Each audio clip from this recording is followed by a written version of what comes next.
မင်းရဲ့စိတ်ဝိညာဉ်ကိုနှလုံးသားထဲကနေအယူသားဆုံးကြည့်ဖို့ဖိတ်ခေါ်လိုပါတယ်။မျောလင့်ချက်တွေ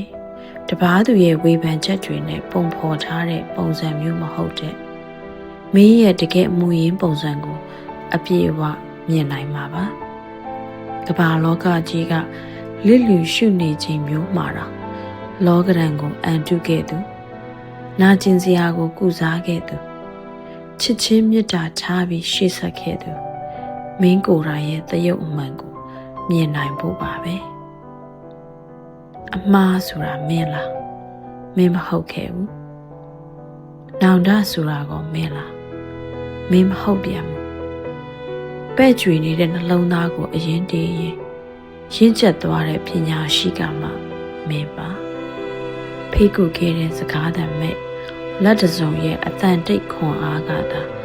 မင်းပါရင်ထဲကလာပြီးမင်းရဲ့နှုတ်ကထွက်ပေါ်နေမြဲရေတံလွန်လွန်လေးကသာမင်းဖြစ်တယ်လေသိမှန်တာပေါ့ဒီလိုပါပဲအတွင်းစိတ်ကကြည်လင်လာတာနဲ့အမျှမင်းဟာလွတ်လပ်ခွင့်လည်းရရှိလာပါလိမ့်မယ်ကိုတက်တည်ပြဖို့မကြိုးစားတော့တယ်လို့အတိအမှတ်ပြုခံရမှုကိုလည်းထပ်ပြီးတော့မလိုအပ်တော့ပါဘူးစိတ်ငြိမ်မှုစစ်မှန်မှုနဲ့ပြစ္ဆုတ်ပံရဲ့အရှိတရားကိုသာဦးစားပေးတတ်လာပါတယ်အမှန်တရားနဲ့ချစ်ချင်းမေတ္တာအတွက်အထောက်အကူဖြစ်တဲ့အခါမှသာမင်းကစကားပြောဆိုပြီးအထောက်အကူမဲ့တဲ့အခါမျိုးမှာတော့တိတ်လေးကြောခိုင်းတတ်လာပါလိမ့်မယ်ကိုကျင်နာတတ်မှုဟာထာဝရပေါ်ဖြစ်လာမယ်မပြည့်စုံမှုတွေတိမ်ချော်မှုတွေနဲ့တပားသူရဲ့လိုအပ်ချက်တွေကိုဖြည့်ဆည်းပေးဖို့လုံးပန်းခဲ့တဲ့အချိန်တွေအတွက်မင်းကိုခွင့်လွှတ်ပေးလိုက်ပြီလေကိုယူဆိုင်တာဟာအတ္တကြီးတာမဟုတ်ပဲ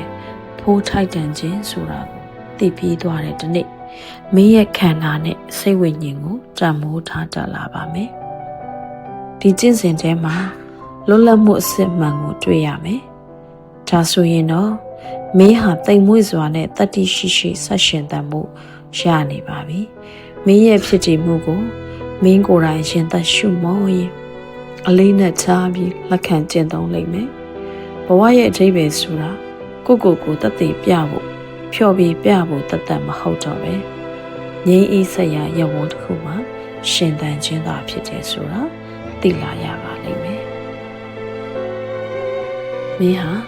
ဆယ်စုနှစ်ပေါင်းများစွာပေးဆက်ခဲ့ပြီးပါပြီတပားသူတွေကိုလက်လန်းမိရာကနေ၆ပံပေးခဲ့တယ်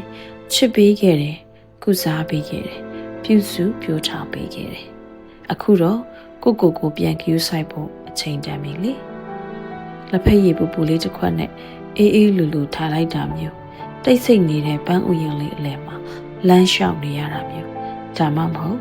စိတ်ကိုဖျော်ဖြေမှုကောင်းကောင်းပေးစွမ်းနိုင်မယ်စာအုပ်လေးတွေကိုရွေးဖတ်တာမျိုးလုပ်သင့်ပါတယ်ဒီလိုရိုးရှင်းပြီးသိငယ်တဲ့အချိန်လေးတွေကပဲမင်းရဲ့စိတ်ကိုမင်းခန္ဓာနဲ့ပြန်ပြီးတော့ချိတ်ဆက်ပေးမှာပေါ့ငယ်ရွယ်စဉ်မှာကျမတို့တွေဟာတပားသူတန်ကအတိမတ်ပြုမှုတွေခြောက်ခံမှုနဲ့နားလည်မှုတွေကိုရှာဖွေရင်းကိုယ့်ရဲ့တန်မှုကိုတတ်သိပြဖို့လုံးပန်းခဲ့ကြပြီးကိုယ်နဲ့မသက်ဆိုင်တဲ့ရည်မှန်းချက်တွေလိုအပ်ချက်တွေပြည့်မီဖို့ကြိုးစားရင်ကိုပင်ပန်းအောင်ပြုမှုခဲ့ပြီးဒါပေမဲ့အသက်အရွယ်ရလာတဲ့အခါမှာတော့ခြားသူတွေကိုထင်ကြီးအောင်လုပ်ဖို့ဆိုတာချက်ကိုယ့်ရဲ့အတွင်းစိတ်ကကြည်လင်နဲ့ကိုယ့်ရဲ့နှလုံးသားကိုငြိမ်းချမ်းစေမယ့်အရာတွေကသာအစားထိုးလာပါတယ်ဒါဟာဆုလက်တစ်ခုဖြစ်ပါတယ်လောကကြီးရဲ့ဆုညံတန်တွေကမိရဲ့အာယုံကိုကြမဖမ်းဆားနိုင်တော့တဲ့အခါမျိုးရောက်လာတာဖြစ်ပါတယ်တိတ်ဆိတ်ခြင်းဟာပေါ်ဖြစ်လာမယ်ငြိမ်းချမ်းခြင်းဆိုတာဆုလက်တစ်ခုဆိုတာထက်အချိန်နဲ့အမျှတိတ်လေးပြိုးထောင်လို့ရမယ်ရွေးချယ်စရာတစ်ခုဖြစ်လာကြောင်းသိရှိလာမယ်မင်းကိုနားလည်ပေးဖို့အသင့်မဖြစ်သေးတဲ့သူတွေကိုနားလည်အောင်ထပ်ခါရှင်းပြနေစရာမလိုဘူးဆိုတာလည်းသိလာမယ်ထိန်းချုပ်နိုင်စွမ်းမှာစွမ်းအားရှိတယ်လို့တိတ်ဆိတ်မှုမှာလည်းဉာဏ်ပညာရှိပါတယ်မင်းရဲ့စွမ်းရည်ကိုဘယ်နေရာမှာသုံးရမယ်ဆိုတာကိုလည်းရွေးချယ်တတ်လာပြီအရွယ်ရလာတဲ့ဘဝဆိုတာ ဘဝရဲ့နေဝင်ခြင်းမဟုတ်ပါဘူးအရွယ်ရလာတဲ့ဘဝဆိုတာမိမိရဲ့ကာလရှိကြစွာစောင့်စားနေခဲ့တဲ့ကိုယ့်ရဲ့အတွင်းစိတ်တန်တိုင်းကိုပြန်လည်ရောက်ရှိလာခြင်းပဲဖြစ်ပါတယ်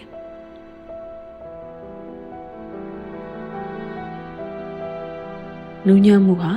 မင်းရဲ့နေ့စဉ်အလေးထားတစ်ခုဖြစ်လာမယ်မလိုအပ်တဲ့အခါလက်ပြလုံးစွာနဲ့ပဲမလုပ်တော့ပါဘူးလို့ညင်တက်လာမယ်ကိုယ့်ရဲ့ကောင်းကျိုးကိုမရှိရှုတော့တဲ့အဖို့ဝတရားတိုင်းကိုလက်လွတ်တက်လာမယ်ဒီလိုစိတ်ငြိမ်ပြီးရည်ရွယ်ချက်ပြည့်တဲ့လှုပ်ဆောင်ချက်တွေကြောင့်လွတ်လပ်မှုရဲ့အရာသာကိုတွေ့ရှိလာရတယ်